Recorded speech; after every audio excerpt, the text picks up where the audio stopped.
Olá pessoal, hoje nós vamos falar a respeito da relação entre advogado e juiz em uma audiência.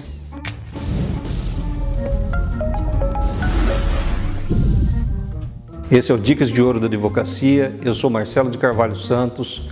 Não se esqueça de se inscrever no canal e clicar o sininho para receber as notificações. E, se possível, deixe aqui os seus comentários que a gente gosta bastante também.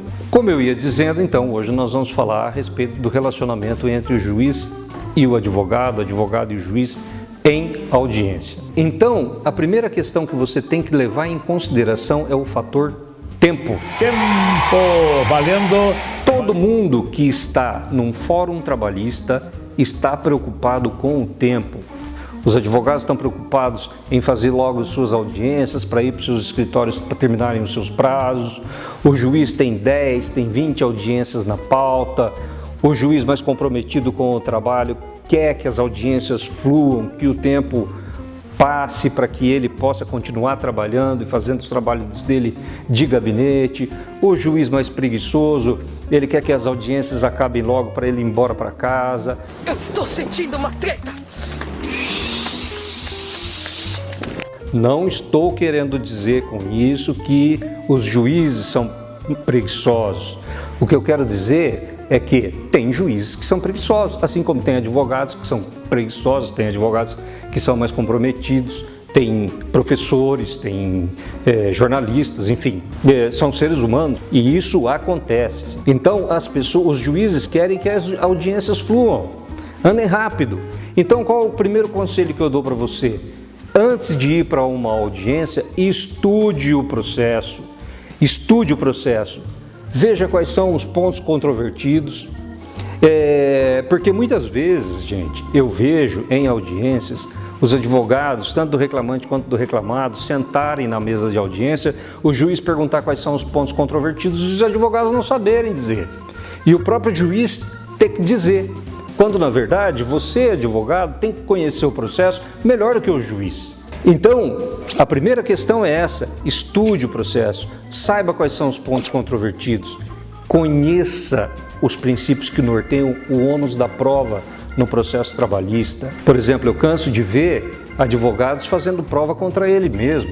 Se você, por exemplo, levar uma lista de perguntas, tome o cuidado também para não tomar o tempo de ir riscando as perguntas que já foram respondidas. Muitas vezes o juiz pergunta para o advogado: doutor, mais alguma pergunta? Ah, só um minutinho, excelência, vou ver aqui na minha lista, para fazer uma pergunta que já foi respondida.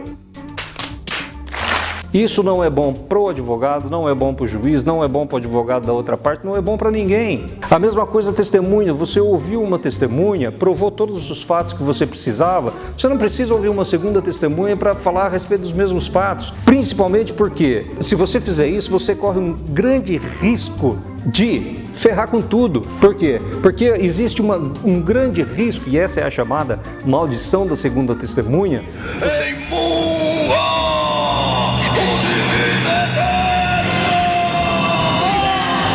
Você corre um grande risco da segunda testemunha ir lá e destruir o depoimento da primeira, que tinha sido perfeito. Então, muitas vezes os advogados também, advogados jovens, me dizem: ah, Marcelo, mas muitas vezes eu chego na audiência, o juiz é truculento, o juiz é bravo, eu já pensei até em desistir de advogar na Justiça do Trabalho. E eu sempre digo: veja bem, nem todos os juízes são truculentos, são mal educados. Tem aqueles que são. Tem juízes, por exemplo, que eu entro na sala de audiências, falo bom dia ou falo boa tarde e o camarada nem olha para minha cara. Mas aqui está uma boa notícia para você. Isso é a minoria, a maioria esmagadora dos juízes trabalhistas são pessoas boas e pessoas educadas. Então você não vai fazer o que alguns advogados já disseram para mim: ah, eu não vou mais advogar na Justiça do Trabalho porque lá eu sou maltratado. Escuta! Você pode ser maltratado se você for advogar fora ou se você for trabalhar em outra profissão. Você pode ter um patrão tão ruim quanto o juiz. Você pode se casar com uma mulher ou ter um marido tão ruim quanto o juiz. Então você vai encontrar dificuldades na vida. não só na justiça do trabalho. Você tem que vencer, você tem que ter coragem para vencer isso. Você tem que tentar também ver o mundo com os olhos do juiz. E outra coisa, uma coisa que eu sempre fiz na minha vida, quando eu não conheço o juiz que vai fazer a minha audiência, eu entro mais cedo na sala de audiência e fico vendo se ele fala alto, se ele fala baixo, se ele é uma pessoa mais calma, se ele é uma pessoa mais temperamental. Para quê?